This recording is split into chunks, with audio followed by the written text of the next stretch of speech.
तो चलिए TV screen से हटकर स्टार्टअप बनाने की असली दुनिया में झांकते हैं। शार्क टैंक जैसे शोज पर वो जबरदस्त पिच और फटाफट वाली डील्स तो हम सबने देखी हैं। लेकिन असल में स्टार्टअप फंडिंग की दुनिया काफी पेचीदा है। आइए इसे समझते हैं। पिच से भी पहले सबसे पहला कदम होता है ये तय करना कि कंपनी में किसकी कितनी हिस्सेदारी है। यही काम आता है कैप टेबल।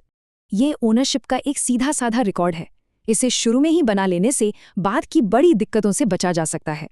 और पता है क्या, ये कैप टेबल ही हमें अगले बड़े सवाल तक ले जाती है, वैल्यूएशन। टीवी पर जो वैल्यूएशन दिखती है वो अक्सर पोस्ट मनी होती है, मतलब इन्वेस्टमेंट के बाद की वैल्यू। लेकिन इन्वेस्टर्स देखते हैं प्री मनी वैल्यूएशन, यानी उनके पैसे लगाने से पहले की वैल्यू। ये एक बहुत बड़ा फर्क है।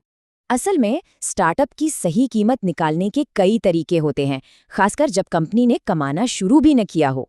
जैसे बर्किस मेथड, ये बिल्कुल नए स्टार्टअप के लिए है, जहां आइडिया, प्रोटोटाइप और टीम की क्वालिटी देखी जाती है। और जैसे जैसे कंपनी आगे बढ़ती है उसकी वैल्यूएशन भी बढ़ती जाती है, आइडिया से लेकर स्केल करने तक। तो स्ट्रक्चर और वैल्यूएशन तो हो गया। अब सवाल यह है कि पहला पैसा आता कहाँ से है। यहाँ आते हैं एंजल इन्वेस्टर्स। ये शुरुआती पैसा तो देते ही हैं, साथ में मेंटरशिप और कॉन्टैक्ट्स भी लाते हैं। आमतौर पर एक एंजल इन्वेस्टर शुरुआती स्टेज के स्टार्टअप में इतनी ही इक्विटी लेता है।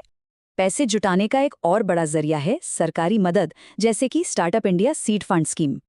तो पॉइंट ये है कि स्टार्टअप की स्टेज और ज़रूरत के हिसाब से सही फंडिंग सोर्स चुनना बहुत ज़रूरी है। टीवी पर तो एक हाथ मिलाते ही डील पक्की हो जाती है, पर क्या सच में ऐसा होता है? असल में वो हाथ मिलाना तो बस एक लंबी प्रोसेस की शुरुआत है। असली काम तो अब शुरू होता है। टर्म शीट, फिर ड्यू डिलिजेंस और तब जाकर फाइनल एग्रीमेंट। ये ड्यू डिलिजेंस ही वो स्टेज है जहां डील बनती या बिगड़ती है। और असल दुनिया का सच तो ये है कि वेंचर कैपिटलिस्ट को पिच करने वाले करीब 1% स्टार्टअप्स को ही फंडिंग मिल पाती है। भारत में ज्यादातर स्टार्टअप्स के फेल होने की सबसे बड़ी वजह जानते हैं? पैसों का खत्म हो जाना। तो इस असली सफर को जानने के बाद सबसे जरूरी पहला कदम क्या होना चाहिए, यही समझना इस रास्ते की कुंजी है।